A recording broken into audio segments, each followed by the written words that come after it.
Mês de massacre. Já são mais de 10 mil palestinos mortos na contraofensiva de Israel contra o Hamas. Agências da ONU pedem cessar-fogo imediato e secretário-geral diz que Gaza virou cemitério de crianças. Passagem de Rafah no Egito abre novamente, mas brasileiros seguem reféns. O Israel corta totalmente a conexão. A gente fica sem poder ter conexão com ninguém. Documentarista brasileira rebate Joe Biden sobre número de mortos e fala em chacina na Palestina. Privatiza que piora. Apagão em São Paulo deixa 500 mil sem luz por mais de 3 dias. O ICL Notícias, segunda edição, está no ar.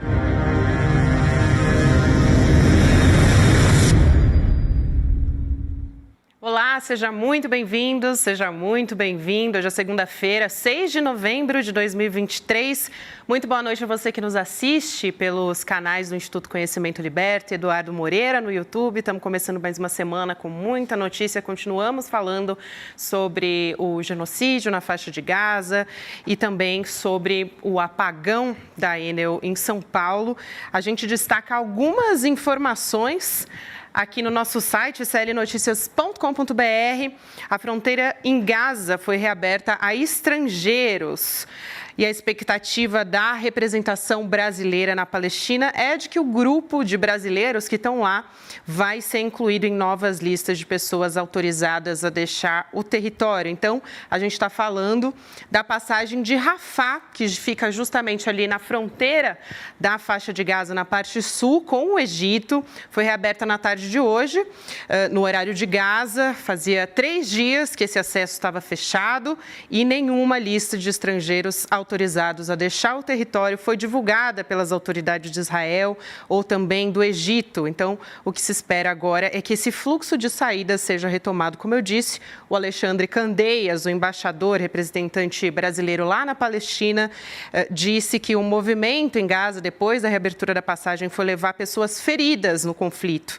Então, para a fronteira, né, pela Cruz Vermelha e pela Organização do Crescente Vermelho, que é a Cruz Vermelha ali local. A Organização da ONU também divulgou hoje que são cerca de 23 mil feridos depois desses bombardeios em Gaza. Então, milhares de pessoas continuam feridas por lá. A gente também destaca um brasileiro que dá o seu depoimento sobre o bombardeio na região. Um grupo de brasileiros em Gaza que sofre com escassez de recursos, farinha e água potável estão no fim. Então, recursos básicos, a gente vem falando a respeito disso por aqui. E a gente falou já da reabertura da fronteira, mas está reacendendo a esperança desses brasileiros para que eles consigam sair dessa região depois de mais de um mês. A gente está falando de um mês da guerra entre Israel e os civis palestinos. Esses são alguns dos destaques. Aqui ao longo do programa a gente vai falar sobre a guerra. A gente continua falando com a Elô Vilela a respeito disso. Daqui a pouquinho ela entra aqui para conversar com a gente. E agora a gente vai falar sobre privatização. Boa noite, Chico Pinheiro. Boa noite, minha querida Gabriela. A gente está só nós dois hoje aqui. Só nós dois. Meu xará Chico Sá trabalhou na parte da manhã. Firmes e fortes, né, Chico? Firmes e fortes. Uma gripezinha para incomodar, mas... Nós dois, né? Nós dois. Então tá ótimo. Não te passo gripe e você não me passa gripe. Olha, eu vou falar da realmente privatização, né?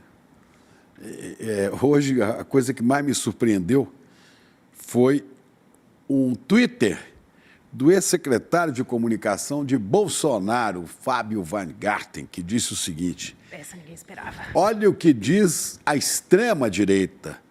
É gozado como muda o discurso, né? Pois o Paulo Guedes queria privatizar tudo, isso aqui e tal. Olha aí. Em teoria, a privatização é maravilhosa. Bairros de São Paulo estão no escuro há mais de 30 horas. Se com a energia elétrica o transtorno é enorme, imaginem se a companhia de água cair nas mãos de grupos tão incompetentes quantos de energia.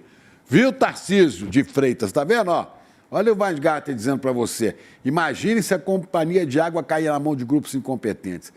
Enquanto no país tudo se resumir a medidas de curto prazo para gerar caixa para fundos emergenciais ao custo de entregar o país para os Black Rocks da vida, o Brasil vai seguir sendo uma colônia. Óbvio que nossa casta magnânima continuará com todas as suas regalias. Contudo, temos que parar de olhar apenas para os umbigos de barrigas cheias de lagosta e de Blue Label, whisky, né?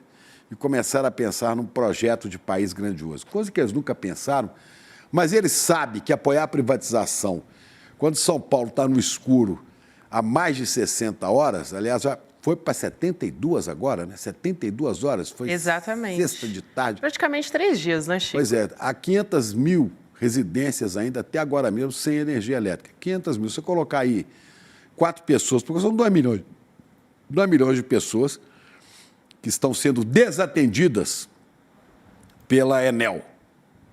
Falam Enel, é Enel, não tem acento circunflexo no E, só porque é uma companhia italiana. Agora é gozado isso, né?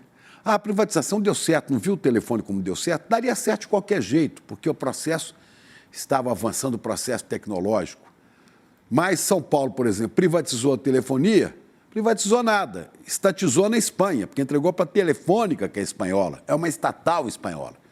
Então são grupos, fundos, empresas estrangeiras, essa Enel é italiana, né? Tem participação do governo de lá também, que vão se apropriando de riquezas aqui. Né? E quando você privatiza, olha só, você vai privatizar uma empresa que fornece energia elétrica. No caso da Enel, em São Paulo, são 24 municípios da Grande São Paulo, né? Quase 20 milhões de pessoas, ou 20 milhões de pessoas dependem dessa porcaria chamada Enel. Porcaria mesmo, serviço pouco, mal feito. Né? Primeiro objetivo dela não é fornecer energia, é ganhar dinheiro, Como é que você ganha dinheiro? Você aumenta a tarifa, é o que andam fazendo sempre, né? Sobem a tarifa e reduz custo. Reduz custo como? Cortando funcionário. Demite funcionário. Consta que demitiram 35%, quer dizer, mais de 1/3 dos funcionários. Mas hoje o zelador lá do meu prédio falou assim, não, mas não é culpa de nada. Isso aí foi a chuva, você viu a ventania que deu? Eu falei, sim, mas cadê os reparos? Cadê os reparos que ninguém faz? Por quê? Não tem quem faça, não tem. Cortaram gente, como sempre cortam é gente. Tem que dar lucro. Os caras que investiram nesses fundos, os caras da empresa italiana lá, tem que ganhar dinheiro. Ganhar dinheiro em cima de quê? Da conta que a gente paga, e dos cortes que eles fazem. Certamente, eu não posso afirmar, mas certamente a manutenção, a troca de equipamentos, que equipamento de energia elétrica também, se deteriora, né? Eles vão deixando no limite, deixa até o fim. A hora que está no fim, a gente troca. E aí dá isso que deu. São Paulo está desde 4 da tarde de sexta-feira, com boa parte da população sem energia elétrica. Hoje eu passei num posto de combustível, o cara falou, conseguimos reabrir hoje, que estava sem energia para mover as bombas de combustível. Não é? E nada funciona. Um supermercadinho que tem perto da minha casa, um menor, fechado, porque não tem energia elétrica. O prejuízo é para todos, é enorme, né? E a ANEEL não dá satisfação a ninguém. Diz agora a ANEEL, Agência Nacional de Energia Elétrica, que controla essas picaretas, né? Que vai cobrar deles explicações. Explicações não, tem que cobrar a solução. E mandar descontar o prejuízo que deram nas contas de luz. Mandar descontar o prejuízo que deram. Primeiro, repor ao consumidor, né, o dinheiro que eles estariam pagando por esse período. Você acha que vão repor? Vai repor uma bimboca. Né? Segundo, mas eles indenizam. A luz vai, a luz volta, queima equipamento na sua casa, né, queima equipamento em estabelecimentos comerciais. Mas você pode fazer, aí você faz um requerimento. Quando você faz o requerimento, você tem que apresentar um laudo com as notas, a despesa. Olha, o trabalho que você tem, o que você gasta para levantar tudo é menos do que eles vão te pagar. Então, fica de um tamanho muito bom para esses picaretas sem vergonhas que estão tomando as coisas no Brasil. E o seu Tarcísio de Freitas, né, criticado aqui indiretamente por Fábio Weingarten, né, diz que vai privatizar também agora a água. Olha, eu fiquei 20 e poucos anos morando aqui em São Paulo, depois eu me mudei para o Rio, mas fico indo e vindo, não é? E quando eu morava aqui não tinha esse problema. Às vezes caía a luz sim, uma chuva forte caía. 1, 2 horas depois, no máximo 3, estava retomada. Nunca aconteceu você ficar numa cidade do tamanho de São Paulo, uma megalópole, você ficar 3 dias sem energia elétrica. Sexta para sábado, sábado para domingo, domingo para segunda e sabe-se lá quando vão retomar. Diz que até amanhã, né? Mas aí... mas o papel aceita qualquer coisa, né, Gabi? Eles dizem. Né? E agora o senhor Tarcísio quer privatizar a empresa de água de São Paulo. Assim como o Zema, que é do mesmo time de privatização, quer acabar com a CEMIG em Minas, que é a companhia de energia elétrica, que está nas mãos do Estado. Assim como quer acabar com a Copasa, em Minas Gerais. Assim como acabar no Paraná com a CEPEL. Vão acabando com tudo, entregando para grupos interessados em fazer dinheiro em cima das necessidades dos brasileiros. Ah, mas é do mercado, é legal. É legal sim. É legal quando você tem uma empresa que presta um serviço vagabundo, porcaria, mal feito. É concorrência do mercado. Capitalismo, é isso? Tá bom, então eu quero escolher outra. Você pode escolher? Você pode escolher energia elétrica? É um monopólio. Você pode escolher fornecimento de água? É monopólio. E esses caras correm soltos, né? Enchendo as burras de alguns picaretas grandes que estão por trás disso, que aprovam projetos, que apresentam decretos, que fazem campanha política. É muita gente que ganha, né? Quando o Tarcísio arrebenta aquele martelo ali, arrebenta o martelo em cima das empresas de São Paulo. Bate aí, olha a raiva que ele tem da coisa pública, olha a raiva que ele tem de empresas do Estado. É isso aí. Aqui é a concessão de Rodoanel. Né? Aí, é isso. Isso ainda vai nos levar à desgraceira total, sabe? Essa onda de... Olha o barulho, olha lá. Ei, que raiva, hein, Tarcísio? Que raiva. Parece até a PM dele batendo em preto e pobre, que é assim também. Aliás, esse fim de semana... Ontem tinha uma imagem horrorosa de um policial militar executando a sangue frio um cara na rua. Para isso, dinheiro para botar câmera ele não tem. Câmera nos policiais, ele não tem. E assim vamos. Elegendo Tarcísio, se bobear vai ser reeleito, elegendo outro prefeito de São Paulo, o tal do Ricardo Nunes, que está depredando a cidade toda, vai fazer obras para, na véspera da eleição, São Paulo, o asfalto vai estar um tapete. Agora, ontem, na hora que o bicho pegou, sabe onde é que estava o seu Ricardo Nunes? Olha lá, assistindo Fórmula 1, dando entrevista, achando graça. Que beleza. São Paulo já estava há 2 dias sem energia elétrica. E o seu prefeito se divertindo. É assim, tem gerador, tem tudo próprio. Ele, Tarcísio e a sua turma. Abre o olho, gente. Abram os olhos. Vamos ficar de olho nessas privatizações, onde alguns ganham e todos nós perdemos, sempre. A empresa estatal ineficiente, vamos cobrar. Tem que haver instrumentos de cobrança para que o poder público funcione. O poder público funciona debaixo de cobrança. Agora, esses caras estão fazendo com o Enel e não acontece nada. Tem um prazo agora de 24 horas para eles darem esclarecimentos. O esclarecimento não repõe prejuízo de ninguém, né? De ninguém. Hoje, o jurista Pedro Serrano, né, fez um texto aqui cobrando a cassação da Enel, tomar o serviço da Enel. E o Rodrigo Viana, hoje de manhã, lembrava no N1 que lá no Rio Grande do Sul, quando a empresa se meteu a besta assim, o Leonel Brizola baixou um decreto e mandou ela embora. Né?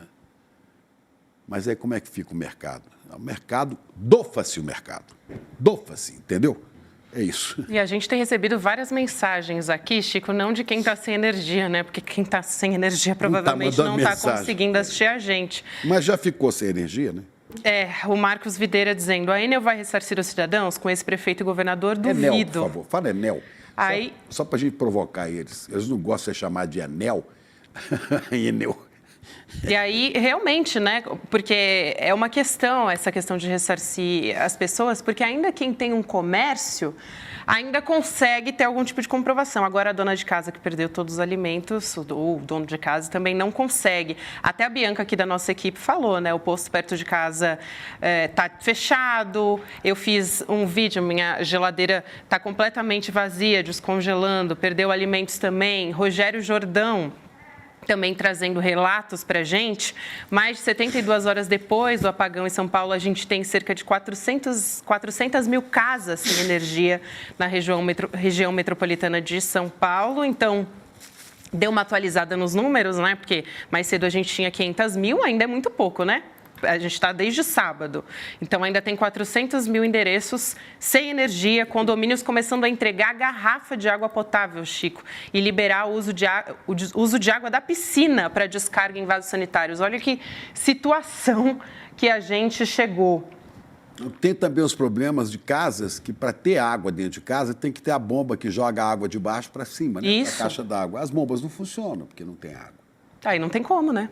Não tem como. O José Carlos Ferreira dos Santos também, que é de Salvador, Bahia, diz: sinto muito pelo povo de São Paulo, mas não posso deixar de registrar que os paulistas estão votando mal. Fiquem de olho em Tarcísio, povo brasileiro. Pois é, gente, pois é. Olha, não tá fácil para os paulistas, não. Não tá fácil. Tarcísio tem muitos compromissos, desde a origem dele. Ele é carioca com São Paulo, né? Ele, o Ricardo Nunes, é outro que não parece estar nem um pouco preocupado. Se estivesse preocupado, não estava largando a cidade às escuras para ver a Fórmula 1 lá ao vivo, né? Em camarote VIP. É de dar raiva, viu? É de dar claro, raiva. Claro. A população fica indignada. Gente, o prefeito de São Paulo estava assistindo Fórmula 1 enquanto tinha um monte de árvores caídas pelas cidades. Quer dizer, tem gente que não está conseguindo nem transitar nas ruas. Sem noção. Não tem noção. Não tem noção do que é ser um administrador público que zela, que cuida da cidade. E pelo mesmo caminho vai aquele maledeto lá de Minas, o tal do Zema. Atenção, Minas Gerais, olha aí a CEMIG e a Copasa, que já ganharam prêmios e prêmios por qualidade de trabalho. Vão entregar tudo. A gente está de olho, a gente segue de olho. Chico, vamos chamar a Elô Vilela para conversar com a gente, porque a gente chegou ao 31º dia da guerra na faixa de Gaza. O número de palestinos mortos passou de 10.022, para ser bem exata, e foram 1.400 israelenses, do número total, basicamente no primeiro dia da guerra, que foi o dia 7. Se espera para hoje ainda, ou para amanhã, a entrada de tropas na cidade de Gaza, e um bombardeio de Israel danificou um sistema importantíssimo de energia solar do hospital Al-Shifa. A gente tem falado aqui bastante desse hospital, porque é o maior ali de Gaza, e tem diversos relatos de ataques contra ambulâncias. Quer dizer, é um requinte de crueldade mesmo, né? Elô, boa noite para você. Boa noite, Elô. Boa noite, Gabi. Boa noite, Chico. Pois é, hoje parece que conseguiram sair dali algumas ambulâncias, 4 ambulâncias, segundo o Crescente Vermelho, finalmente conseguiram sair depois que aquele comboio de ambulâncias foi atacado por Israel. Agora essas 4 conseguiram sair. Parece que 80 pessoas que têm dupla nacionalidade e 17 pessoas da área médica também saíram, mas está longe de ser o que precisa, né? Então, esse trabalho ali a conta-gotas não está resolvendo a vida de ninguém.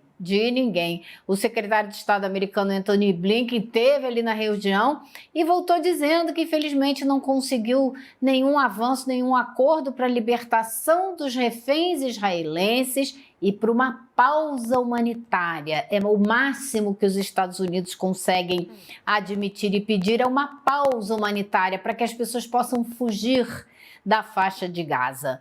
Então, realmente é muito pouco, porque o mundo está exigindo nas ruas um cessar-fogo imediato e o fim dessa insanidade que nós todos estamos acompanhando no mundo inteiro.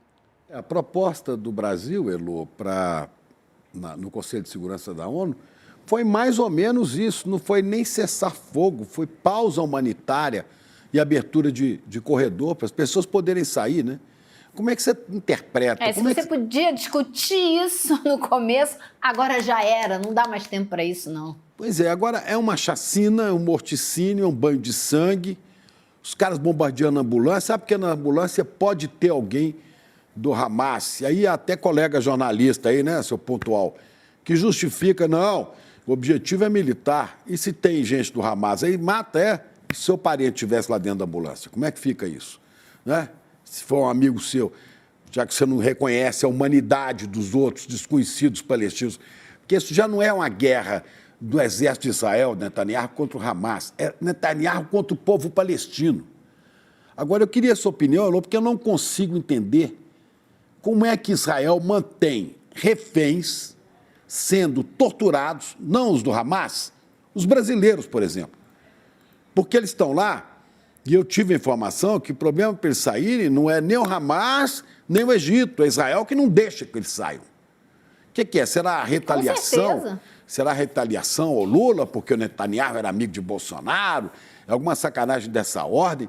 Afinal, por que não deixam os brasileiros sair e estão sendo torturados? Porque quem está passando fome, com falta de água, com falta de comida e não pode dormir porque tem bomba caindo ao redor, está sendo torturado, né? Por que o Netanyahu mantém os reféns? Essa é a dúvida, né, Chico? Ninguém está entendendo, primeiro, qual é o critério para a saída das pessoas de outra nacionalidade. Ninguém sabe. Já saíram mais de 300 americanos, já saíram 50 alemães, já saíram mais 50 franceses. Qual é o critério? Não existe critério. Então, hoje, o assessor especial do presidente Lula, o embaixador Celso Amorim, disse que aparentemente não existe nenhuma perseguição ao Brasil e sim falta de priorizar. Eles estão priorizando outras coisas. Ele diz que não há uma perseguição. Vocês estão vendo ali, ó. Vamos esperar que haja uma decisão rápida. Estamos há mais de 15 dias pedindo a liberação. Não há razão para qualquer suspeita. Se houvesse algum problema com algum dos nacionais, poderia ter falado logo. É uma situação absurda em que há 15 crianças em um grupo de 32 pessoas. Então, não fica muito claro qual é o motivo. Se houvesse alguma perseguição, né, o Brasil não seria o único Brasil perseguido, o único país perseguido. Agora, que os Estados Unidos levaram muita vantagem, levaram, porque já saiu uma quantidade gigantesca de estadunidenses. Pois é, ele diz que não há razão para qualquer suspeita. Suspeita sobre os brasileiros, os 34 que estão lá. Não deve ter mesmo, né? Eu acho que não há nenhuma. A suspeita é que a razão para ter suspeita é de alguma retaliação política desse fascista, nazi-fascista judeu, chamado Netanyahu, contra as autoridades brasileiras, contra o presidente Lula. Aí eu tenho suspeita de que tem alguma mutreta aí, tem alguma coisa que eles estão fazendo para punir o governo brasileiro, que foi o primeiro, aliás, dos únicos, né, a retirar seus nacionais de dentro de Israel e da Palestina. Isso a gente viu agora, logo Chico, no começo. na sexta-feira, o chanceler israelense disse ao nosso ministro Mauro Vieira, das Relações Exteriores, que os brasileiros sairão até quarta-feira no máximo. Então, está todo mundo ali realmente extremamente ansioso. A gente tem recebido os vídeos do pessoal brasileiro que está lá nessa expectativa e a gente vai vendo que cada dia que passa eles estão mais desesperançados. Cada dia mais. Olha, essa menina hoje me deixou arrasada a fala dela. Vamos dar uma olhada? Vamos assistir esse vídeo da brasileira que continua esperando para conseguir sair do território. Lembro dela lá no... A Shahed Albana. Na parte norte Oi, de gente, Gaza. tudo bem? Tô passando aqui para dizer que estamos vivos ainda, mas até agora não conseguimos sair de Gaza. Nossos nomes não saíram das listas da fronteira do Rafah.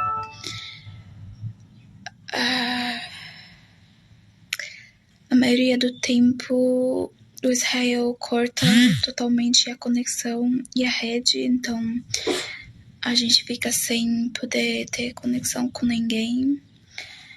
E aí, por isso que eu desapareço.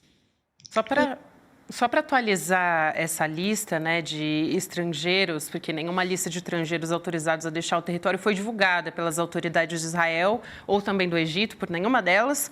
E nas listas anteriores não tinha nenhum brasileiro, né? Na última de autorização, a quarta, que foi divulgada no sábado, eram 386 cidadãos, né? E aí tinham cidadãos dos Estados Unidos, 386, 112 do Reino Unido, 51 da França e 50 da Alemanha. E esse foi o primeiro movimento em Gaza depois da reabertura da passagem, esse movimento de levar essas pessoas feridas, né? Como a gente ressaltou pela fronteira ali, a Cruz Vermelha, a Organização do Crescente Vermelho também. E a ONU divulgou que são cerca de 23 mil feridos por bombardeios e conflitos armados em Gaza. E quando a gente está falando de feridos, a gente não está falando, né? Até Leandro Demore ressaltou isso, a gente não está falando de machucados, assim, superficiais, de raspão. A gente está falando de pessoas decapitadas, de gente, assim... Está precisando ir para UTI urgente. Decapitadas não, né? Porque, enfim, mas sem as pernas, exatamente, senão seriam mortos. Mas pessoas sem as pernas, pessoas sem um membro, são ferimentos, assim, gravíssimos que a gente está falando. A situação, se você está seguindo fotógrafos e imprensa local em Gaza, você tem acompanhado que os vídeos, assim, são coisas horrorosas, de fato, que a gente está em situação de calamidade do ponto de vista humanitário, né, Lu?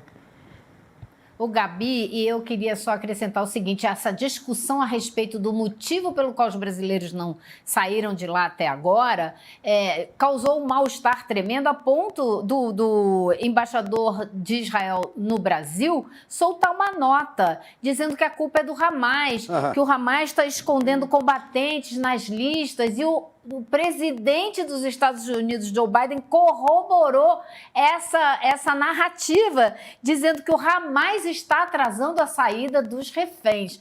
E realmente é risível, para não dizer outra coisa. A gente sabe que não tem nenhuma ingerência do Hamas, a gente está acompanhando o trabalho da diplomacia brasileira, a gente sabe que não tem ingerência nenhuma do Hamas. Quem está impedindo a saída dessas pessoas, e são um grupo pequeno de 30 pessoas, é o governo de Israel. Por quê? É o que a gente ainda não conseguiu saber. Agora, Elô, isso vai ser assim, né? Eles mentem, Israel mente descaradamente. Israel mata, assassina, faz genocídio e nega, não é? E a mídia ocidental acaba dando voz a esses fascínoras.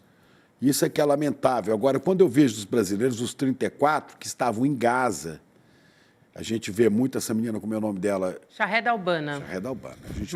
Já vimos outros também. Em geral, é gente muito parecida com os brasileiros pobres, sabe?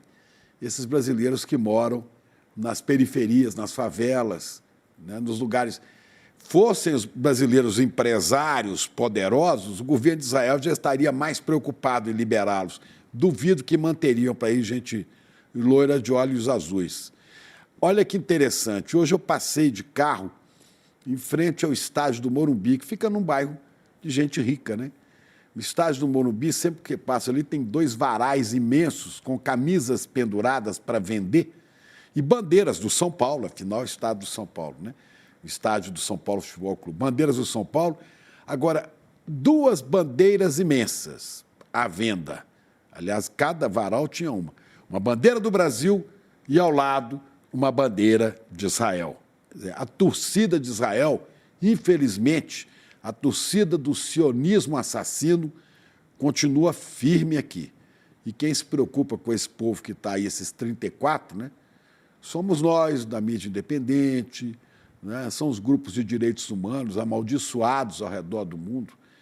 E eu tenho certeza que também o presidente Lula, embora eu esperasse que o presidente Lula assumisse posições agora mais duras contra Israel. Acho que está meio macio demais, né? E talvez liderar um movimento da América do Sul para cobrar posições de respeito à vida do governo de Israel. Mas é coincidência ou não? Chico, a que gente os ricos tá vendo os ricos é que compram a bandeira de Israel, hein? não é?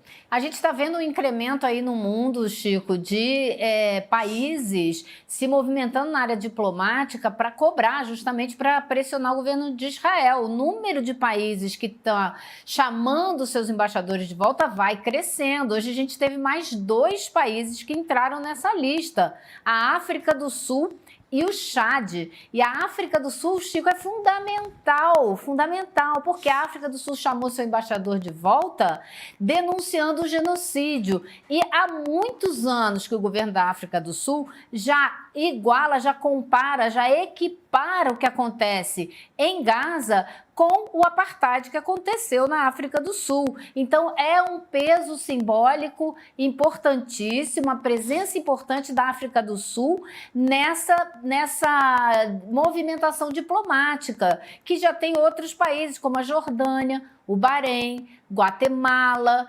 a Colômbia, Chile, que já chamaram seus embaixadores de volta também. Então, eu acho que você tem toda a razão quando você diz que já está na hora do governo brasileiro abandonar o salto alto e descer no gramado de maneira mais forte, deixando mais claro que não vai concordar e ficar em silêncio e se acomodar, né, ficar acochambrando com o genocídio que Israel está promovendo na Palestina. Talvez o governo esteja esperando, né, que os brasileiros sejam libertados, porque senão eles correm até risco de Israel mandar matar, né? Só jogar uma bomba em cima dizendo que pode ter algum infiltrado em retaliação, alguma moção mais dura do governo brasileiro. Então, não deixá-los sair de lá até que eles eliminem tudo, né? Porque Israel, a jogada de Israel não é uma guerra de Israel contra o Hamas, é uma guerra de Israel contra o povo palestino. O Hamas foi um pretexto no passado. Hoje não, estão matando hoje civil.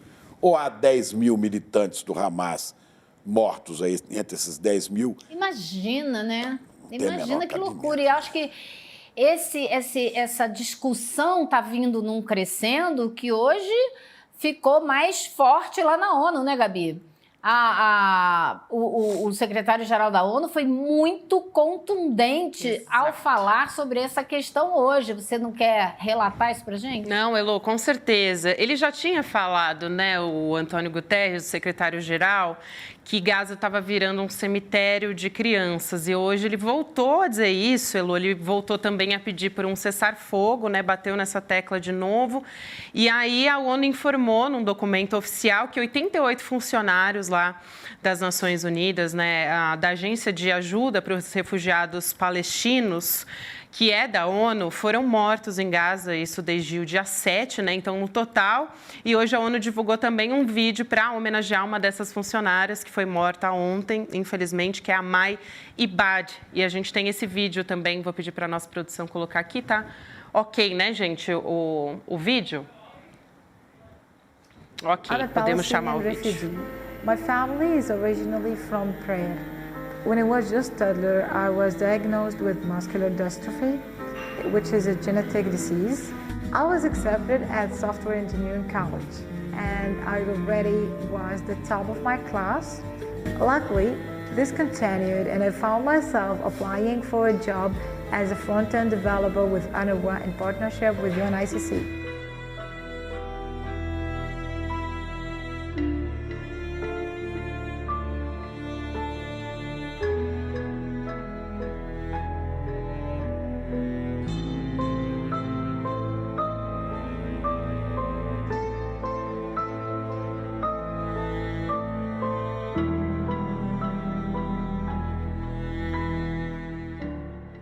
Então, só para atualizar esse número do vídeo, né, a gente fala em 88 mortos agora, então um número que já foi atualizado, antes eram 72, agora 88.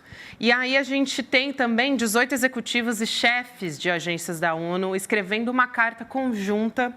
A gente tem, a nossa produção preparou uma imagem, né, com um trecho importante dessa carta, dizendo: toda uma população está sitiada e sob ataque, sem acesso aos bens essenciais para a sobrevivência, com suas casas, abrigos, hospitais e locais de culto bombardeados. Isso é inaceitável. Precisamos de um cessar-fogo humanitário imediato.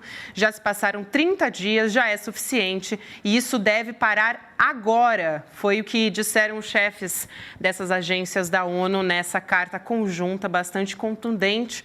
Também o ministro das Relações Exteriores de Israel, o Eli Cohen, respondeu no Twitter a respeito disso. E aí ele disse que o secretário da ONU, Antônio Guterres, deveria se envergonhar. Vou pedir para a nossa produção cara colocar de pau aqui. Esse cara, hein? Pois é, olha só. Ele é o quê? O chanceler? Ele é o chefe, o ministro das Relações Exteriores lá de Israel, agora. Esse que a gente está vendo aqui na nossa tela. Mais de 30 menores, entre eles um bebê de 9 meses, bem como crianças, bebês, né, no caso, crianças pequenas, crianças que testemunharam o assassinato dos seus pais a sangue frio, estão detidos contra a sua vontade na faixa de Gaza. O Hamas é o problema em Gaza, não as ações de Israel para eliminar essa organização terrorista. E aí ele também passa por cima de todas as crianças que já foram mortas em Gaza, né, Lô? A gente tem 4 crianças que são mortas a cada 10 minutos. Essa carta da ONU é de 18 altos comissários, né? É Perfeito. de indignar mesmo, né, Elô? Com certeza. A ONU nunca perdeu um número tão grande de funcionários e agentes num espaço de tempo tão curto. Nunca, em nenhum conflito na história da organização. Essas coisas são importantes para as pessoas terem uma dimensão do tamanho da tragédia, do genocídio que está em operação ali na faixa de Gaza. Isso é uma loucura. Hoje o Guterres disse o seguinte, o Antônio Guterres, ele disse que isso não é uma crise humanitária, isso é uma crise da humanidade. Da humanidade. E é isso mesmo. A manifestação que teve sábado aí na Paulista, houve uma encenação que falava parabéns, consciência, consciência da humanidade. Porque isso é um chamado à nossa consciência, do nosso coletivo como seres humanos. A gente não pode simplesmente olhar para isso e achar que está tudo bem. Então, por isso foi que o Guterres falou, que chamou atenção para o fato de Gaza estar se tornando um cemitério de crianças, e o ministro das Relações Exteriores de Israel parece que não gostou muito. A gente tem que se indignar contra a atitude desse nazi israelense chamado Netanyahu e seus asseclas, da mesma maneira que a gente ficou indignado com Hitler, com Mussolini, com Franco, né? São fascínoras, vampiros que se alimentam de sangue inocente do mesmo calibre. A diferença é que um usava suástica e esse tem a ousadia de usar a estrela de Davi. Aliás, estrela que os palestinos talvez devessem botar nas suas roupas, porque eles são, hoje, a população mais parecida com aqueles judeus que estavam ali no gueto de Varsóvia, que estavam na Alemanha, né, e que foram levados para os campos de concentração. É um grande campo de concentração de 2 milhões de pessoas, o sul da faixa de Gaza. E o Hitler dele se chama Benjamin Netanyahu. É uma coisa inacreditável. E olha, Chico, tem uma organização chamada Action Aid que disse hoje que mais de 500 mil de pessoas estão ameaçadas de morrer de fome na faixa de Gaza. Fora, além dos bombardeios, dos ferimentos, estão ameaçadas de morrer de fome, porque não tem mais como arranjar o que comer, as crianças bebendo água salgada.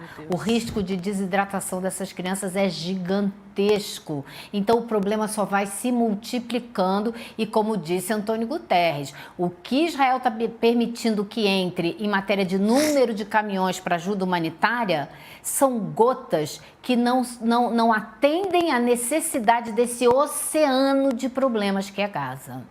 É uma coisa, né, inacreditável. Cada vez que eu abro aqui o Twitter, por exemplo, né, e vejo as imagens que chegam de lá, de crianças tremendo, em crises nervosas, depois de terem visto pai e mãe morrer, casa ser derrubada, né, pelo senhor Netanyahu.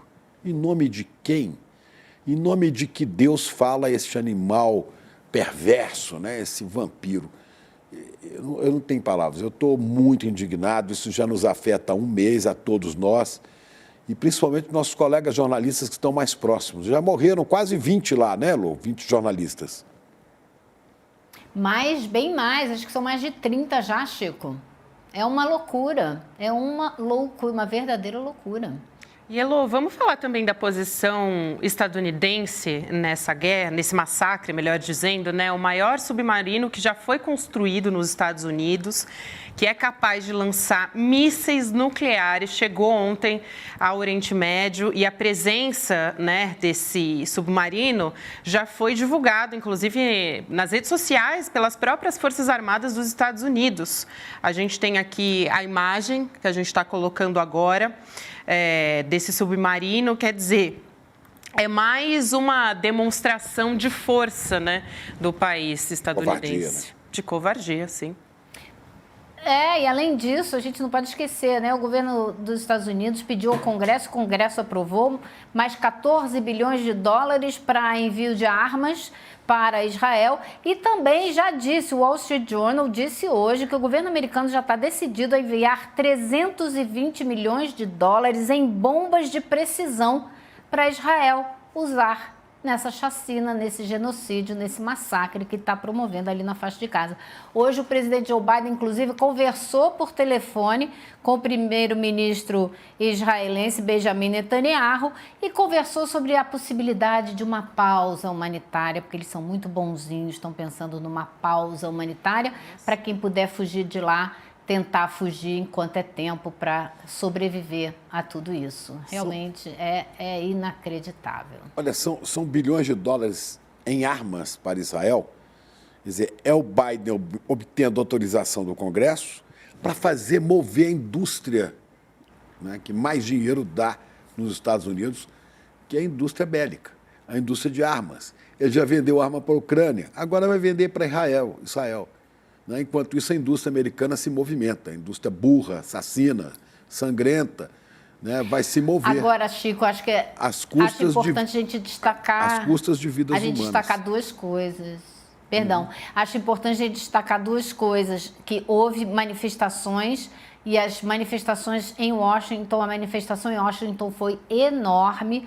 Hoje teve uma tomada da Estátua da Liberdade lá em Nova York. Também várias pessoas foram para lá e sentaram em frente da estátua para mostrar aí, essas imagens são de Washington, foi uma manifestação grande, expressiva, então isso é importante, assusta o Biden, mas lá, como aqui, a imprensa faz um desserviço em matéria de informar a população.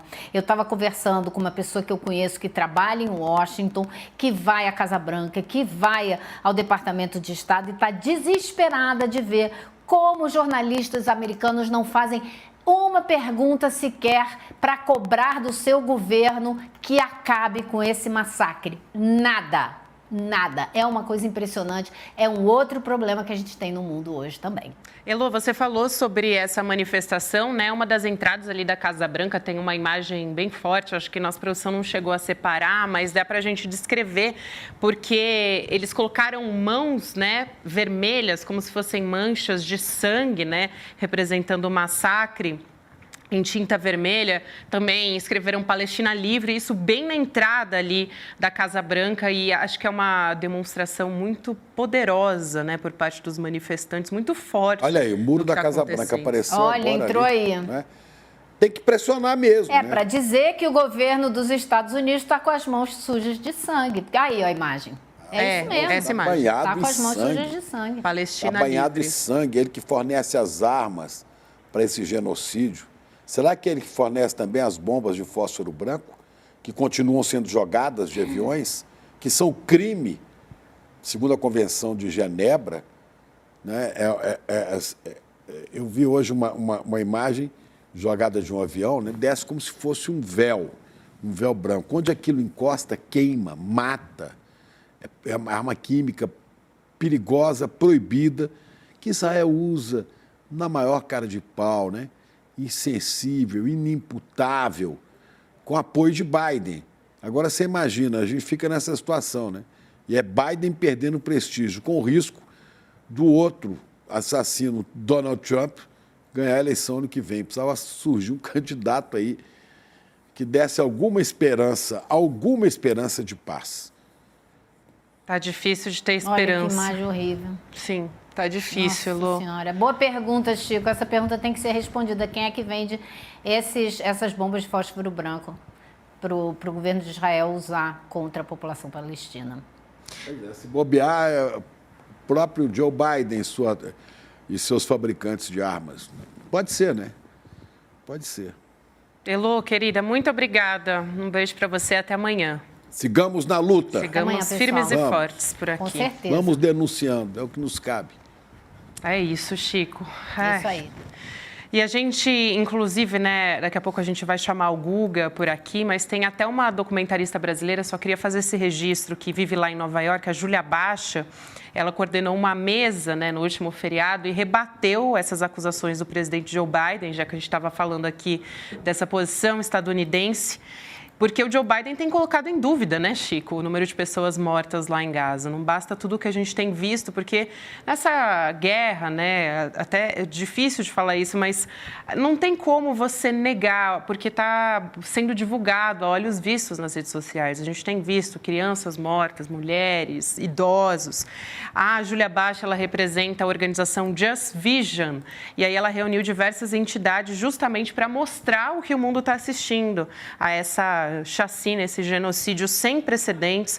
E aí foram diversas organizações, entidades, direitos humanos que participaram dessa mesa redonda, desses encontros, né? Representantes, então, da Human Rights Watch, do grupo de israelenses de direitos humanos, o GISHA, da Defense of Children International e da Agência também das Nações Unidas de Assistência aos Refugiados da Palestina. Então, foram colocados ali diversos pontos em destaque de que Israel, né, a comunidade internacional, dizendo de que, de acordo com as leis internacionais, a comunidade internacional não tem o direito de se manter cúmplice desse genocídio. Então, queria deixar esse registro aqui também nesse encontro, que foi importantíssimo. E agora a gente vai voltar a olhar de novo aqui para o Brasil. Chico Pinheiro trouxe aqui no começo do programa, né, Chico, essa história das 400 mil pessoas que continuam, seguem sem energia. Casas. Exatamente. Se cada casa tem 4, domicílios. tem 5 pessoas, são 2 milhões. Né? Exatamente, bem observado. E tem estabelecimento comercial que tem 30, 40 funcionários. Quer dizer, você pode botar mais de 2 milhões de pessoas. Vamos falar então de domicílios e englobando o comércio também. Continuam sem energia elétrica aqui em São Paulo, depois das tempestades do final de semana. E, pelo que a gente tem de números oficiais, 4 milhões chegaram a ficar sem luz no estado como um todo. O Ministério Público de São Paulo já informou que vai entrar nessa semana, vai abrir uma investigação contra a concessionária, a Enel, por suposta omissão no suposta, né, o que diz o MP, né, mas a gente já tem investigações, o MP vai entrar com uma investigação sobre o restabelecimento de energias nesses lugares. Inclusive, a Alesp ia ter uma audiência hoje, uma audiência pública, né, para a população a respeito de privatização da Sabesp. A gente vai falar sobre isso também ao longo do programa. Vou chamar aqui o Guga Noblar para a gente conversar sobre essa história. Guga, boa noite para você. A situação continua muito grave por aqui, né, meu amigo? Pois é, boa noite, Gabi, boa noite, Chico. O que vocês acham de uma empresa que teve, no ano passado, um resultado líquido de 640 milhões de reais, que triplicou nos últimos anos o seu lucro e que mesmo assim conseguiu demitir 36% dos seus funcionários e dos seus colaboradores. Pois é, a gente tem agora mais um exemplo daquela empresa que quer maximizar os lucros a qualquer custo, mesmo que ao custo da qualidade de um setor que é estratégico. Quando falta energia elétrica, o prejuízo para a cidade, para a população é gigantesco. E está faltando luz há mais de 3 dias, dependendo do local. E isso, claro, é efeito de uma empresa que está tentando diminuir o número de funcionários para lucrar cada vez mais. Eles tinham 23 mil colaboradores, caiu para 15 mil nos últimos tempos. Os funcionários, eles diminuíram de 6.400 para 3.800. Os terceirizados caíram de 17 mil para 11 mil. Então, é claro que uma empresa que está cortando o número de pessoas que atuam nela, enquanto, inclusive, aumenta o número de usuários, que aumentaram em 7% nesses últimos tempos, mesmo assim, mesmo com um aumento de lucro, com um aumento de demanda, eles vão lá e diminuem o número de funcionários. Então, o resultado, claro, é esse. A gente teve essa tempestade que derrubou mais de 160 árvores pela cidade de São Paulo, e o que falta, basicamente, é gente da companhia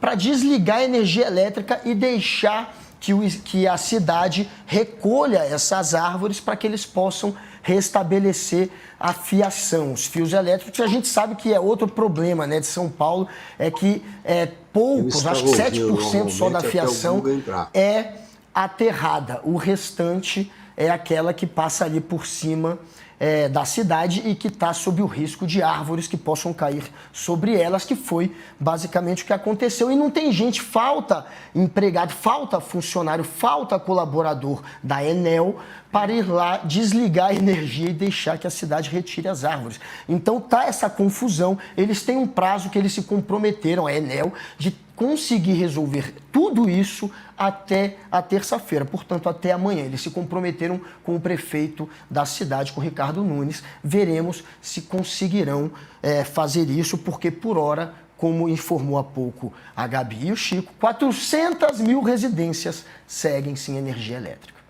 Pois é, Guga, acontece que a Enel não tem gente para fazer o serviço, que ela mandou gente embora para fazer dinheiro para os seus acionistas, para dar dinheiro, para dar lucro. Mandaram os caras embora. E esse prefeito aí que gosta de Fórmula 1 quando a cidade está às escuras, esse Ricardo Nunes, né, que é candidato, hein? Atenção, cuidado, porque a Assembleia Legislativa praticamente já aprovou a privatização da Sabesp.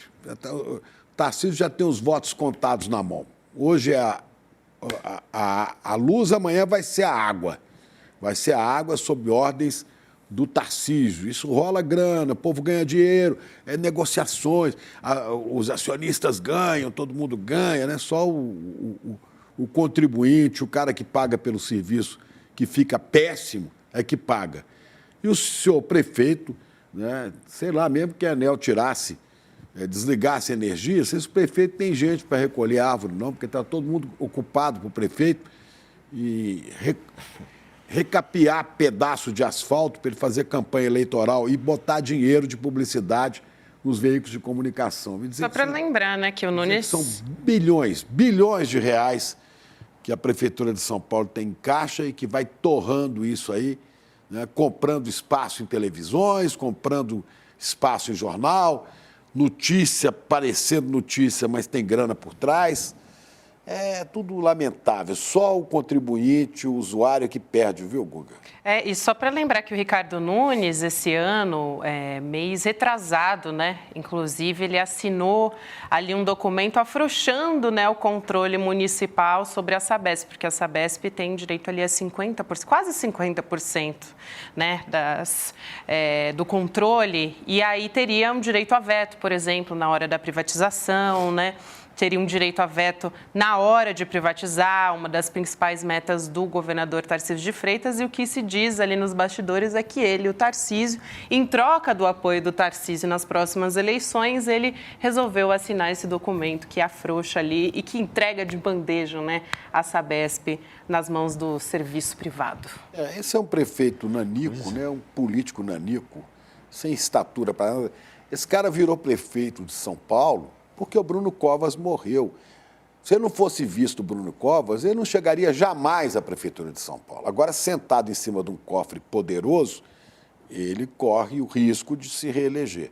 Embora haja outros nomes na disputa aqui de São Paulo, há o Guilherme Boulos no campo progressista, e há também o Salles, o homem da motosserra, apoiado por Bolsonaro. Quer dizer, vai ser uma guerra de foice no escuro aqui.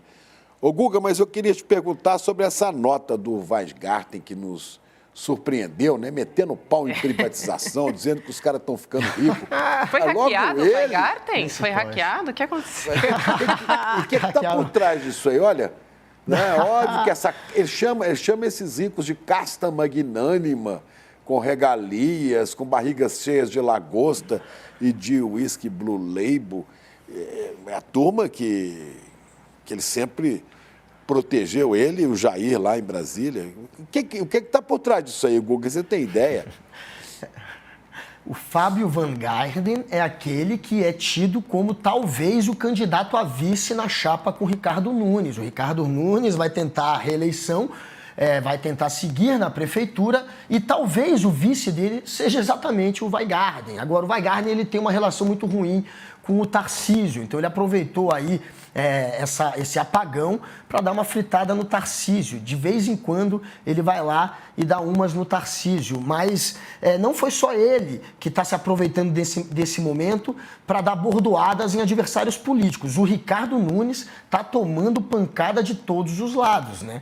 A gente viu que todos aqueles que são os possíveis concorrentes dele na próxima eleição para a prefeitura estão hoje, claro, batendo no Ricardo Nunes. O Ricardo Salles, que o Chico citou há pouco, ele foi um dos que criticaram o Ricardo Nunes. Ele aproveitou para dizer que falta planejamento na cidade e atacou a gestão do Ricardo Nunes. O Boulos pegou ainda mais pesado. Ele chamou o Ricardo Nunes de rei do camarote, já que o Nunes, durante o apagão, foi rei do camarote. Ele foi para o UFC e ele foi para o autódromo assistir a Fórmula 1. Ele foi para o ginásio do Ibirapuera e para o autódromo. Ele presenciou 2 eventos esportivos durante essa confusão toda. Claro que ele deu muita brecha para ser criticado. O Ricardo Boulos chamou ele de rei do camarote, disse também que enquanto ele estava no UFC e a comida do paulistano estava estragando nas geladeiras por falta de energia, o prefeito estava ali passeando.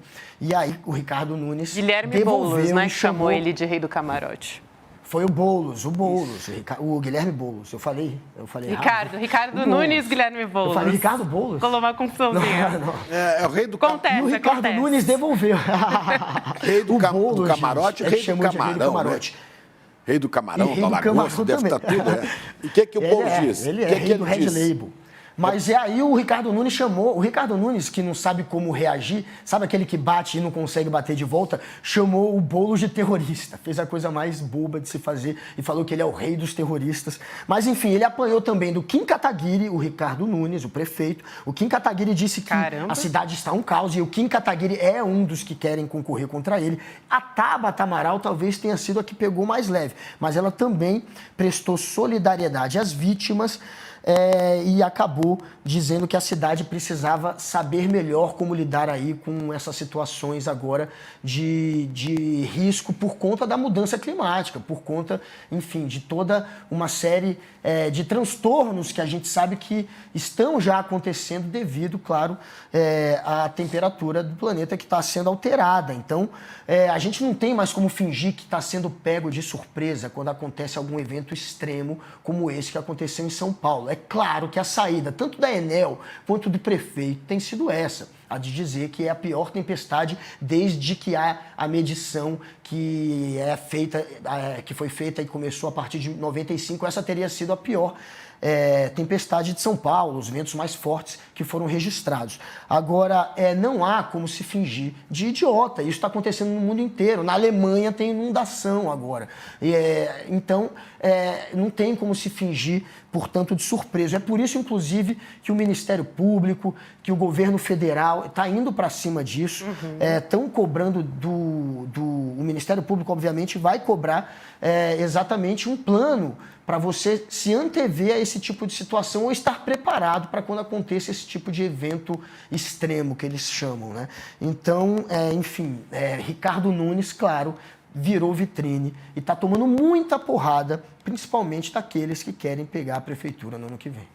Como você disse, né, Guga, virou tema federal também porque o Ministério da Justiça, né, com Flávio Dino, entrou ali com uma notificação para a Enel. O secretário, o Adi Damus, também tuitou ali, conforme a orientação do ministro Flávio Dino, vou pedir para a gente colocar o tweet se a gente tiver, mas eu leio aqui. Conforme a orientação do ministro Flávio Dino, a Senacom, a Secretaria Nacional do Consumidor, já preparou uma notificação, está tomando outras medidas para monitorar os danos causados, orientar os consumidores e mitigar os prejuízos decorrentes da suspensão de energia elétrica. E aí tem um tempo relativamente curto, dado a urgência que tudo isso pede, né?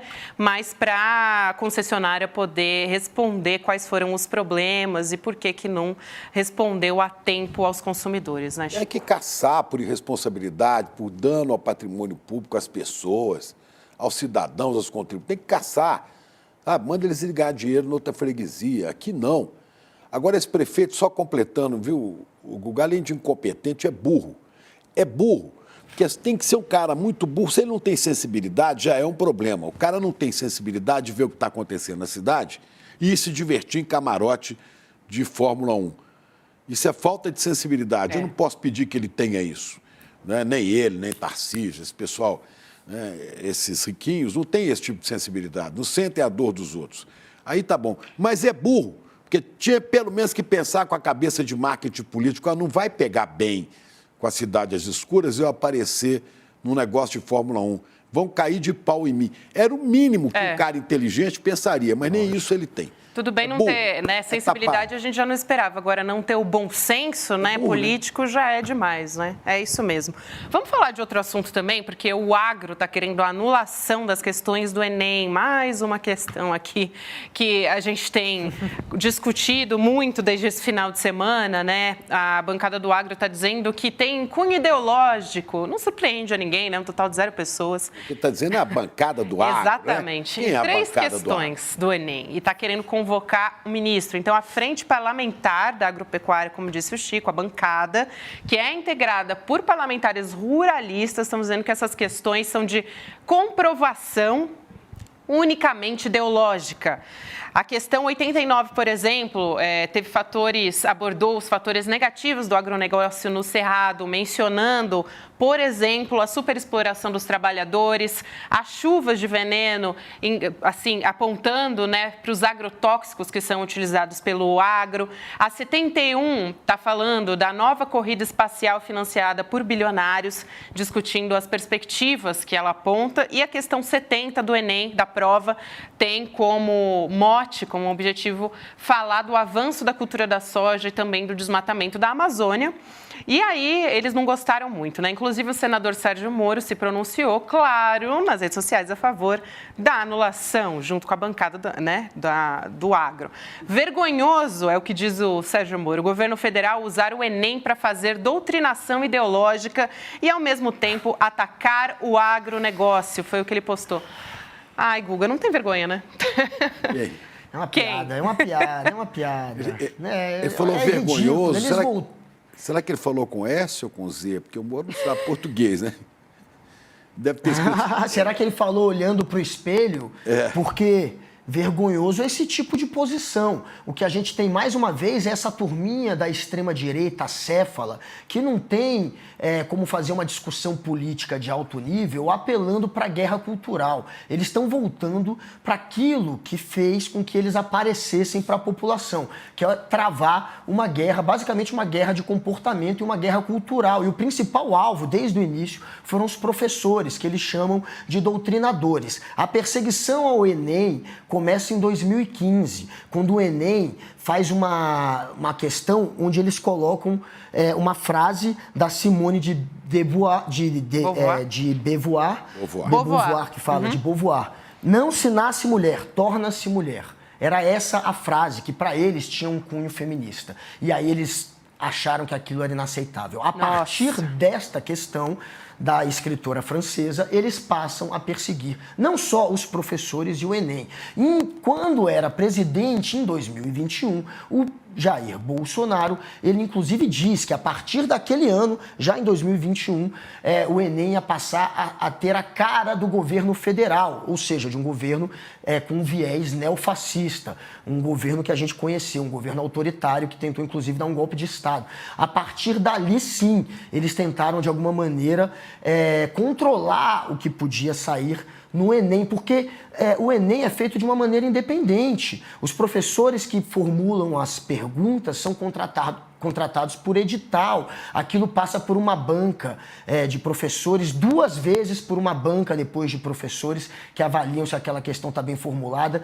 Enfim, é feito de uma maneira que se desvincula do Estado e do governo. A partir da perseguição da extrema-direita, que passa a chamar professor de doutrinador e atacar o Enem, e aí sim, com a eleição do Bolsonaro, eles tentam aparelhar essa questão. Mas agora, com o governo Lula, voltou a ter a liberdade que tinha antes.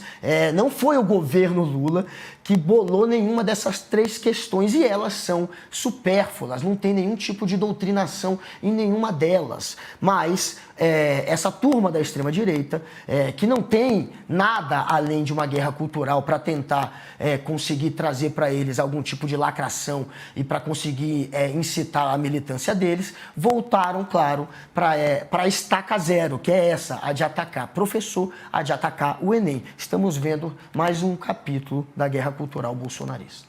É isso aí, Guga. Vamos à luta mais essa semana, meu querido. Um beijo, até amanhã. Até amanhã, galera. Até mais. Boa noite, Chico. Até mais. Falou, Guga. Agora temos ele, hein, Chico Pinheiro? Quem temos agora? Nosso amigo Cacá está entre nós já.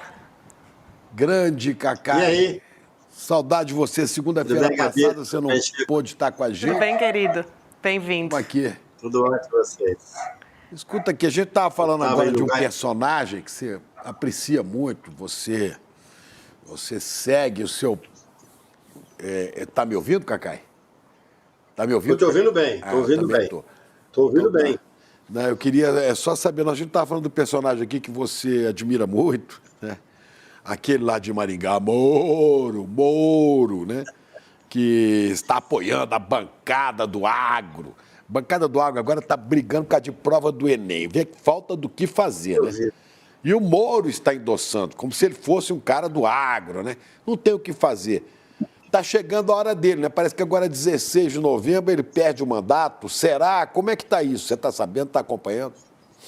Seu herói? Claro, estou acompanhando. Estou acompanhando, sem dúvida nenhuma. Mas essa história do Enem é tão inacreditável. Hoje eu ouvi, pela manhã, na Rádio Bandeirantes, um tradicional comentarista aqui, criticando o Enem com esse mesmo cunho ideológico aí, dizendo assim, por exemplo, em educação, eles estão citando aquele Foucault, completamente ultrapassado, um ignorante. Ele falando assim do Foucault. Quer dizer, algo assustador. Né? Ele é iluminado, assustador. Né? Como é que Agora, olha... podia citar o Foucault, enquanto o outro canta Edith Piaf, né? Sérgio Moro, lembra? Edith Piaf. Não, é uma tristeza. Olha, eu tenho informações, eu acompanho muito de perto, tanto quanto posso, né, através dos advogados lá de Curitiba. Eu me preocupo um pouco, porque nós já estamos... O Poder Judiciário, a partir de metade de novembro, o Poder começa a entrar de férias, né? Eu nunca vi um Poder com tantas férias e tanto feriado na minha vida. Então, a ideia era que esse julgamento se desse até o mês passado. O Moro, com os contatos dele, conseguiu manobrar para passar para novembro, até a primeira hipótese seria 26 de novembro.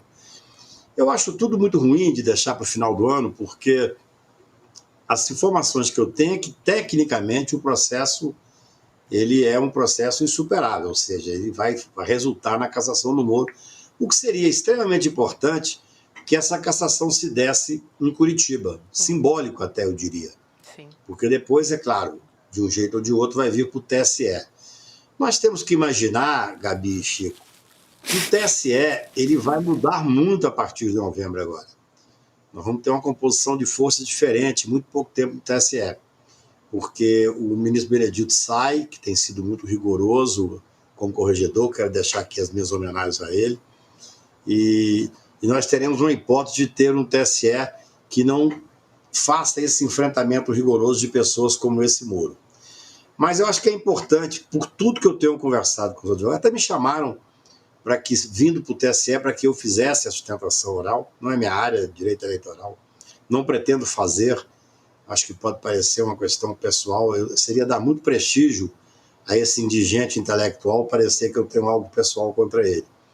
Então eu prefiro trabalhar, como sempre tenho trabalhado, com clareza, com coerência constitucional, escrevendo, criticando, debatendo, e acho que, ao que tudo indica, tem uma boa chance dele ser cassado lá no Tribunal Regional Eleitoral de Curitiba. Seria simbólico.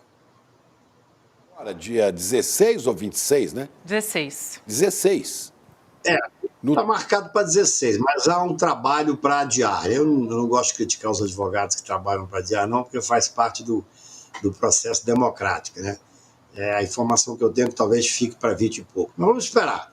O que interessa é que o processo está maduro, eu acho que o Tribunal Regional Eleitoral... Você tem que ver, o país quando muda e a democracia se fortalece, a gente começa a ver coisas surpreendentes. O Tribunal Regional 4, que é um tribunal que simplesmente aprovou todas as questões do Moro, todos os absurdos, toda a parcialidade, toda a falta de competência do Moro, agora se deu por suspeito para julgar ações de improbidade relativas à Lava Jato.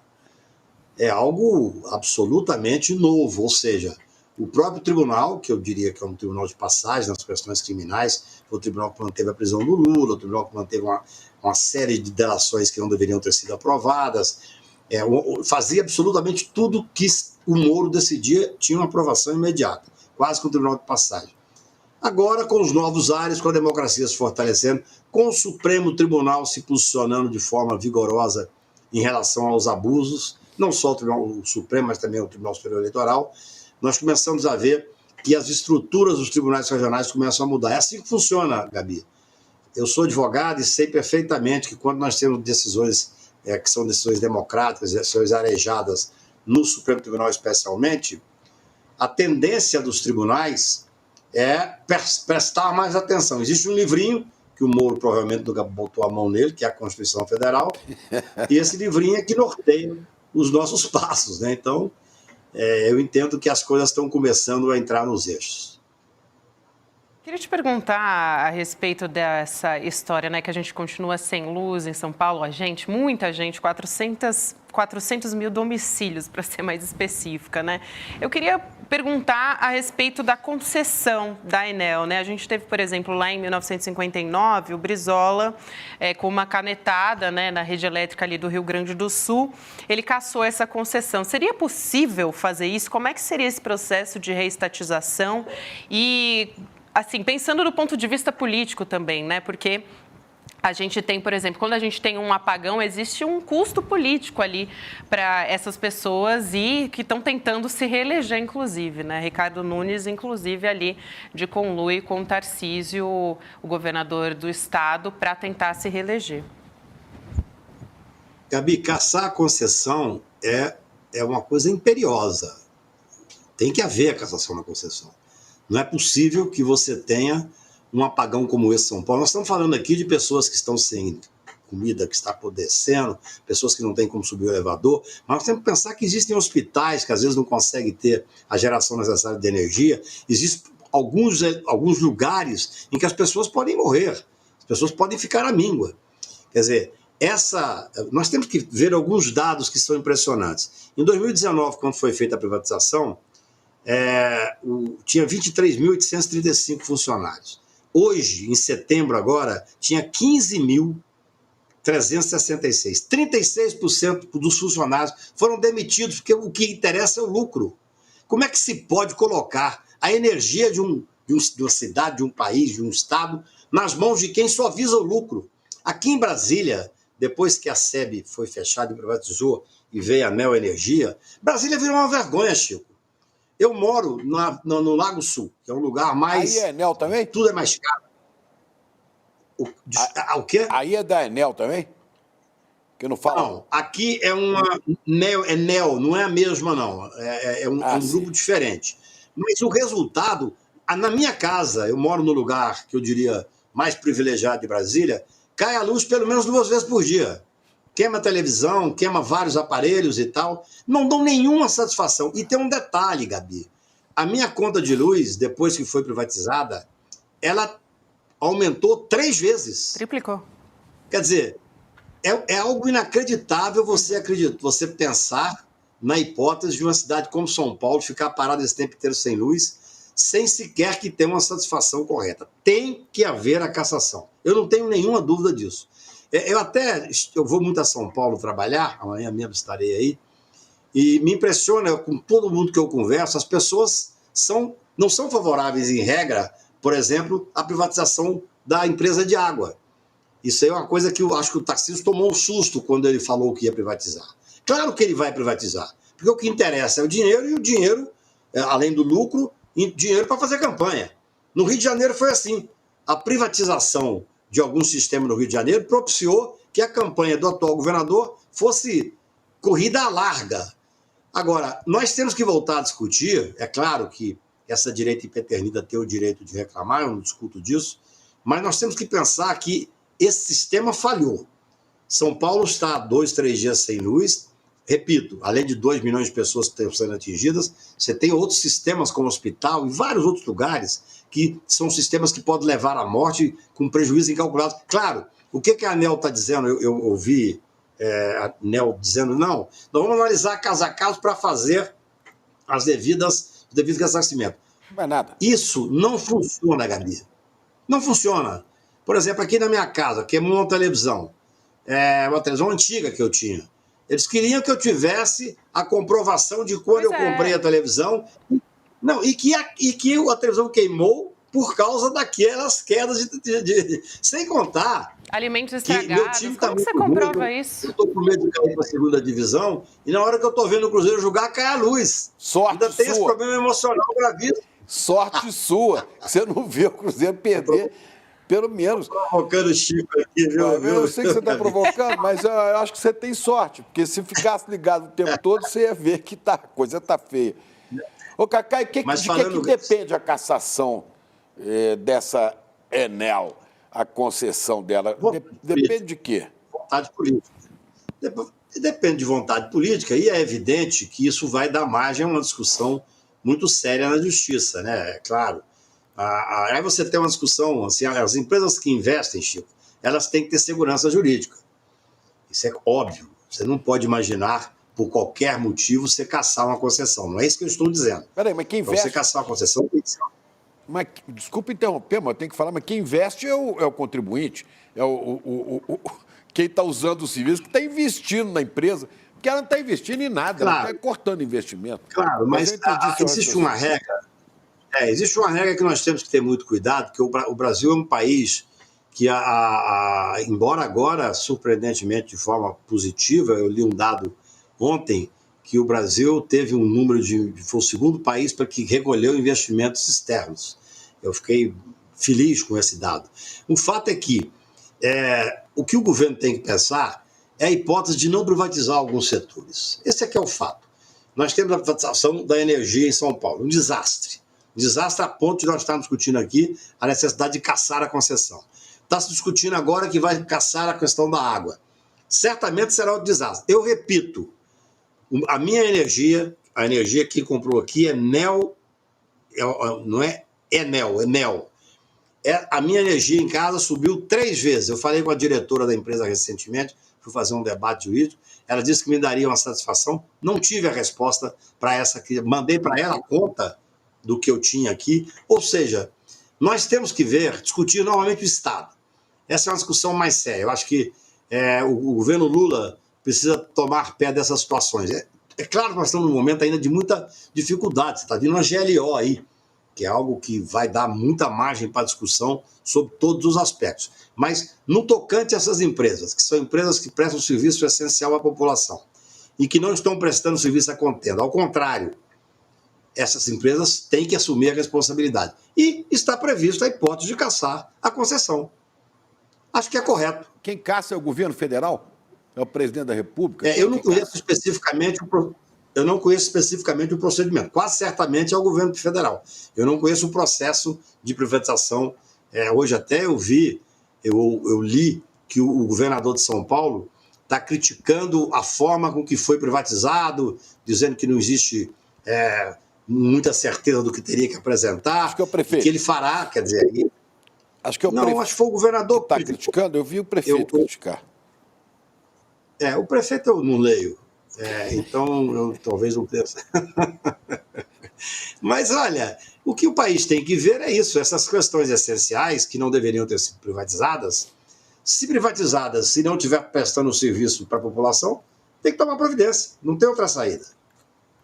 Outra coisa que eu queria perguntar também, Cacá, é a respeito da GLO, né, que começou, no caso, nessa segunda-feira, né? Então, a partir de hoje, dia 6, as Forças Armadas estão à frente das operações de segurança ali nos aeroportos de Guarulhos, alguns aeroportos também Rio de Janeiro, Galeão, né, Itaguaí e Santos, em São Paulo. Então, o presidente Lula assinou esse decreto da garantia da lei e da ordem para, como ele disse, fortalecer ações de combate ao crime organizado e diz que isso é uma medida que vai conter a crise de segurança pública no Rio de Janeiro. Queria saber a sua avaliação, se você acha que esse é um caminho que Lula tomou, estava evitando, inclusive, chegar a esse ponto, né? Mas assinou ali o decreto da GLO. Gabi, eu tenho muita preocupação com a GLO. Quando, no 8 de janeiro, inclusive, eu estava na Bahia, mas conversei com o ministro Flávio Dino mais de uma vez, o ministro sempre muito ponderado, eu digo até assim com uma coragem enorme. Chegou-se a discutir, pessoas querendo GLO, o Lula foi peremptoriamente contrário, seria uma GLO desastrosa, porque naquele momento existia uma divisão nas Forças Armadas, existia uma questão política nas ruas. Se tivesse feito GLO naquele momento, o Lula acertou, o Lula tem esse feeling político, experiência política, o Flávio Dino também. Felizmente, naquela época não teve. Agora, embora no primeiro momento eu tenha sido contrário, eu não gosto dessa história de botar as Forças Armadas com poderes policiais. Eu não gosto. Ainda que o ministro Flávio Dino tenha feito uma explicação que é correta sobre certos aspectos. Ele diz, não, a GLO vai ser somente para aquelas áreas federais. São os portos, que seria a Marinha, os aeroportos, que seria a Aeronáutica, e a fronteira, que seria o Exército. E não vai ter o poder de polícia. Isso dá uma certa tranquilidade. Eu confio muito no senso político do Lula e na capacidade de observação jurídica do Flávio Dino. Mas ainda assim, eu quero registrar a minha preocupação. No momento em que nós estamos querendo fazer com que as Forças Armadas voltem para os quartéis, voltem para uma normalidade democrática, sem ter essa presença na vida política brasileira, a GLO sempre preocupa, sempre. Embora esse raciocínio, nós temos que ver o seguinte, qual é um dos fundamentos básicos, Chico, para que a GLO pudesse entrar em vigor? É que existe uma questão de domínio de território. O Rio de Janeiro, nós estamos perdendo o Rio de Janeiro, nós quase já perdendo o Rio de Janeiro. Tem 65% do território do Rio que é dominado pela milícia e 15% dominado pelo tráfico. E o resto eu até gosto de brincar. E o resto é dominado por pastores bolsonaristas, hein? Que de certa forma está brincando bem perto ali das milícias e tal. O que sobrou para a população brasileira são as praias, e que ontem, infelizmente, com aquele tsunami que teve lá, nem as praias agora sobraram mais. Então, falando sério, eu acho que, como você tem uma questão territorial gravíssima no Rio de Janeiro, então existe essa necessidade, e aí eu acho que o Lula fez muito bem, o ministro Flávio Dino fez muito bem, que mesmo colocando no Galeão e colocando nos portos e na Baía da Guanabara a Marinha e a Aeronáutica para poder tomar as providências de controle, não fez com que ela fosse para as ruas para tentar conter essa criminalidade. Porque aí nós vamos, no meu ponto de vista, correr um risco seríssimo, inclusive de haver uma dominação por parte desses grupos organizados junto às Forças Armadas, que não tem esse preparo excessivo. Então, eu repito, tenho preocupação sim. No primeiro momento eu era contrário. Entendo que as razões do presidente e as razões do ministro Flávio Dino são absolutamente relevantes, apenas em áreas federais, apenas para cuidar de portos e aeroportos, em lugares onde a Polícia Federal já era a responsabilidade dela para fazer o controle. Eu até digo o seguinte, a Polícia Federal, ao que consta, está um pouco sucateada, está faltando dinheiro para a Polícia Federal, faltando membros para a Polícia Federal. A Polícia Federal brasileira é de altíssima qualidade. Então, o que eu penso, paralelamente a esse ato extremo, né, que vai ser até março do ano que vem, espero que não seja prorrogado, nós temos que investir na Polícia Federal, aparelhar a Polícia Federal, abrir concurso para a Polícia Federal, para que nós não precisemos botar os exércitos na rua. Eu não gosto de exército na rua. Eu não gosto de exército na rua, eu não gosto de Forças Armadas na rua. Nunca deu certo. Forças Armadas têm que ficar no lugar delas. Isso é uma preocupação que eu registro. Nunca deu certo. Nunca deu certo. O Cacai, mas aí os militares da aeronáutica, da marinha também, eles não teriam o poder de polícia nesses lugares, né? Que aí poderiam revistar pessoas, só para as pessoas entenderem, né? O que é esse poder de polícia, seria revistar pessoas, prender pessoas também, inspecionar diversas áreas que poderiam ser consideradas suspeitas?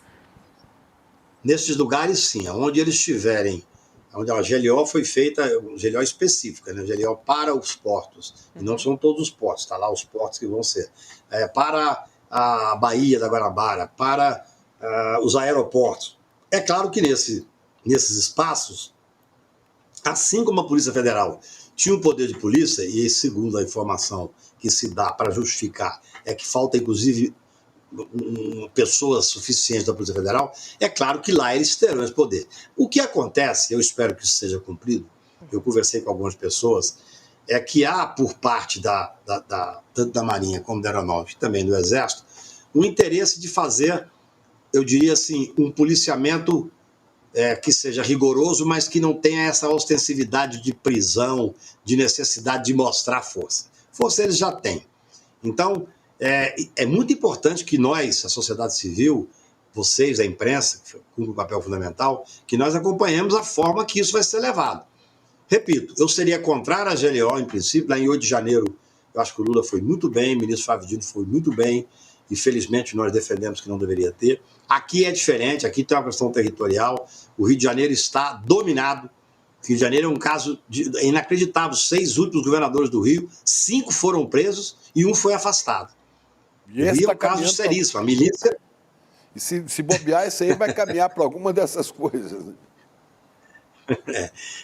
E nós temos a questão gravíssima da milícia, né? Agora, felizmente, por mais grave que seja, Chico, não foi colocada o Exército para tomar conta da questão da milícia, porque aí nós teríamos realmente um erro fatal, porque ou nós faríamos um massacre naquela área, ou um risco enorme deles dominarem o Exército, infiltrarem no Exército e fazer do Exército aquilo que nós não queremos que faça. Para mim, quanto mais cedo as Forças Armadas voltarem para casa, é melhor. Mas eu reconheço que a situação é, como diria lá em Minas, de bezerro desconhecer a vaca, entendeu? Então, é grave. Bezerro está desconhecendo a vaca.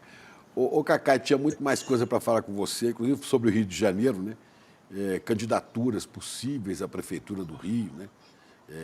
Tem bolsonaristas, tem Bolsonaro, já que o general Braga Neto está inviabilizado para isso, né? Mas fala-se até da possibilidade da Michele Bolsonaro sair candidata, eu não sei de onde é o título dela, se pode, como tem também o caso da Conja, a Rosângela Moro, ser candidata a prefeita de Curitiba ou depois ser senadora, não sei qual é também o domicílio eleitoral, porque ela dorme com o Moro em Curitiba e Brasília, mas é deputada por São Paulo, né? Mas são assuntos aí que a gente queria falar com você, mas o tempo chegou no fim aqui. Vou deixar isso como aperitivo para a semana que vem e também a questão dos processos criminais desses caras que tentaram subverter a democracia no Brasil, inclusive de altas autoridades. Eu estou achando que o tempo da justiça está muito, muito lento. Sem contar que o Hamilton Mourão, né, Chico, a gente estava falando disso nos bastidores, já faz umas 2 semanas que ele propôs, né, aquele projeto para anistiar os condenados lá do dia 8 de janeiro, né? Isso também é bastante engraçado é que a proposta de anistia, Gabi, a proposta de anistia jamais seria apresentada pelo Mourão para esses que foram postos aí na primeira condenação. Pois é. A gente está fazendo uma proposta de anistia para as pessoas que futuramente serão condenadas, né? Os do Exército, os da... Bolsonaro. Provavelmente os financiadores. E os políticos e a família Bolsonaro, porque a previsão é que nós temos 17 políticos que entrarão na próxima leva. Eu concordo com você, Chico, está demorando muito. A sociedade começa a ficar inquieta. Eu participei do Festival Literário em Itabira, e embora eu estivesse tratando de literatura, eu fui abordado diversas vezes nas ruas por pessoas da cidade, perguntando, mas vem cá, vai ficar só naqueles que estavam abertos? Vai ficar só nessa raia miúda? Foi a expressão que eles usavam lá. Não pode ser assim. Para que a gente dê credibilidade a esse processo, é necessário chegar nos que financiaram, nos que mantiveram, nos políticos e na família que seria beneficiada. Tem que pegar peixe grande também. É isso aí. Justiça muito lenta se torna justiça ineficaz. Não é? E é um negócio que preocupa, sim, porque esse negócio está sendo empurrado aí lentamente. Eu queria saber dos telefones que foram apreendidos, né? As quebras de sigilo. Embora eu trabalho da Polícia Federal. A experiência que eu tenho é um processo que os fatos se deram dia 8 de janeiro, claro que começaram muito antes, a preparação anterior, o financiamento anterior, as reuniões de preparação de golpe foram bem anteriores, mas eclodiu dia 8 de janeiro. Você conseguir fazer com que a Corte Suprema julgue num prazo relativamente curto para o processo penal, que você tem que manter o devido processo legal, você tem que ter a ampla defesa, você tem que ter o contraditório. Esse prazo não é um prazo alongado. O que causa espécie, e aí você tem razão, e eu ouvi isso muito nas ruas e ouço isso muito, é que como já julgaram vários dos que estavam na linha de frente, vamos chamar assim, é necessário agora o segundo passo, porque é necessário que você parta para esses financiadores e para os militares, especialmente para os políticos, porque senão a sociedade não vai compreender tanto rigor para um e pouco rigor ou nada de rigor para aqueles que realmente foram os cabeças de toda essa trama que quase levou o Brasil para uma ditadura. É isso. Obrigado, Cacai. Cacai, grande boa noite, professor obrigada. Antônio Carlos de Almeida Castro, né, homem homem do direito e homem das rodas literárias de Afonso Borges, lá em Itabira, né, do Grupo Literatura. É verdade, eu alegria falar com vocês. Alegria nossa, Cacai. Um abraço grande. Semana que vem tem mais. Vamos falar dessas candidaturas da Conja e da Michele, semana que vem. É isso aí. E nós vamos indo também, né, meu querido Chico Pinheiro. Hoje, acabou. Vocês ficaram com a dupla, mas logo a formação já está de volta, faz falta, né? Chico Savolta. Faz muita falta. A gente fica com saudade dele, mas a gente está aqui sempre muito bem acompanhado. Agora, você também fica mais bem acompanhado. Também na companhia de César Calejão e Robertinha Garcia, agora com o Sinapse CL. A partir de agora, é só você ficar aí, não precisa fazer nada, que o Sinapse já vai começar. Vambora, Chico. Coragem, que já é segunda-feira. Semana está começando. Vamos nessa. Isso aí. Obrigada, boa noite, até amanhã. Você já percebeu como é grande o esforço da direita e da extrema-direita para criminalizar o MST? Você já parou para pensar por que eles querem tanto atingir esse movimento, atacar esse movimento? Pois é, contra tudo e todos do grande capital, a gente resolveu revelar a verdade sobre o MST. Você tem interesse em conhecer essa verdade? No dia 12 de novembro, um domingo, às 8 horas da noite, no horário de Brasília, a gente vai apresentar para vocês trechos do documentário De Quanta Terra Precisa o Homem e também fazer um debate incrível sobre essa, que é uma das questões mais importantes para o Brasil, a questão da terra. Junto conosco vai estar ninguém mais, ninguém menos do que João Pedro Stedley, um dos principais líderes do movimento dos trabalhadores sem terra. Estarão conosco também várias outras pessoas que têm na sua vida a luta da terra como um dos principais motores. Para você não perder esse encontro histórico e assistir trechos inéditos do filme De Quanta Terra Precisa o Homem, é só você se inscrever gratuitamente no link aqui em cima ou aqui embaixo. Não perde essa chance. Todo mundo vai celebrar a estreia do ICL no mundo dos documentários e filmes e, mais uma vez, aprender muito com a nossa plataforma.